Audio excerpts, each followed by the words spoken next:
अस्सलाम वालेकुम एवरीवन। उम्मीद है कि आप सब लोग खैर खैरियत से होंगे। तो आज का लेक्चर स्टार्ट करते हैं। आज के लेक्चर में देखेंगे कि हम एंड्रॉयड एप्लीकेशन के अंदर किस तरह से जो है वो इमेजेस को शो करवाते हैं। तो आज का लेक्चर स्टार्ट करते हैं।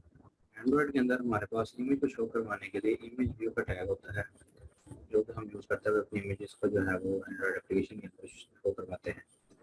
तो इसके लिए हमें उसकी विड्थ बतानी पड़ती है और उसकी हाइट बतानी पड़ती है। मैं इसको फॉर एग्जांपल 200 dp इसका हाइट जो है वो डिफाइन कर देता हूँ।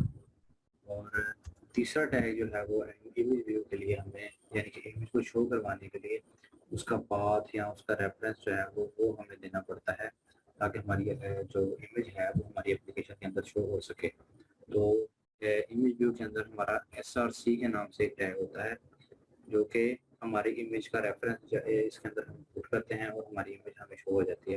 तो फॉर एग्जांपल ये आईसी लॉन्चर के नाम से ड्रॉएबल के फोल्डर के अंदर हमारी एक इमेज पड़ी है। तो अगर मैं इसको एंटर करूँगा तो हमारे पास जो है वो ये इमेज, जैसा कि आपको यहाँ पे यूआई के अंदर शो हो रहा है कि हमें इमेज डिस्प्ले हो जाएगी। या फिर अगर हमने कोई फॉर एग्जांपल कोई अपनी ऐप के रिलेटेड कोई आइकन या कोई पिक्चर या कोई इमेज या कोई लोगो है जो कि शो करवाना है, तो हम उसको भी देख लेते हैं कि उसको कैसे जो है वो इसके अंदर शो करवा सकते हैं। तो हम जहाँ पे हमारा फ़ोल्डर पड़ा होगा उसको हम फ़ोल्डर के अंदर जाके अपनी इमेज को कॉपी करेंगे और देन वापस एंड्रॉयड स्टूडियो के अंदर आएँगे। ड्रॉएबल के फ़ोल्डर के ऊपर राइट क्लिक करके और यहाँ पे हम पेस्ट करेंगे और देन हम इसको ड्रॉएबल के फ़ोल्डर का जो वो कह रहा है कि आप कहाँ पे इस इमेज को रखना चाह रहे हैं, तो हम ड्रॉएबल के फ़ोल्डर के अंदर ही इसको रखेंगे। और लास्टली जो है वो एक आपकी इमेज का नेम पूछना चाह रहा है, तो हम कोशिश करेंगे कि हम अपनी इमेज का जो नेम है उसको बगैर स्पेस के रखें और इसको ओके कर देंगे। तो हमारे पास आप देख सकते हैं कि ड्रॉएबल के फ़ोल्डर के अंदर यहाँ पे इमेज हमारे पास लोड हो गई है।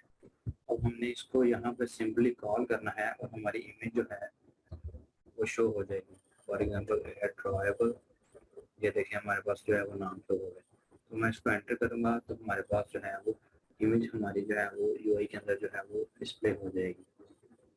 और अगर हमने इसके ऊपर फॉर एग्जांपल कोई क्लिक का ऑपरेशन परफॉर्म करना है या कोई और पिक्चर जो है वो रन टाइम पे कोई चेंज करनी है, तो उसके लिए फिर हम जावा फाइल के अंदर जो है वो इसको एक आईडी असाइन करके तो उसको एक्सेस करके और देन फिर हम उसके ऊपर फर्दर जो है वो ऑपरेशन परफॉर्म करते हैं।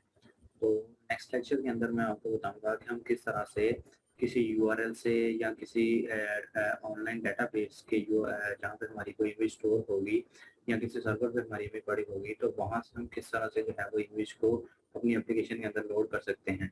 तो हमारे पास जो है वो डिफरेंट लाइब्रेरीज होती हैं। तो नेक्स्ट लेक्चर के अंदर मैं आपको इंशाल्लाह बताऊंगा कि किस तरह से हम जो है वो किसी भी यूआरएल के थ्रू जो है वो इमेज एंड्रॉयड एप्लीकेशन के अंदर किस तरह से जो है वो लोड करते हैं। So this is for today. If you have any query, you can ask in the comment section. Thank you very much. Allah Hafiz.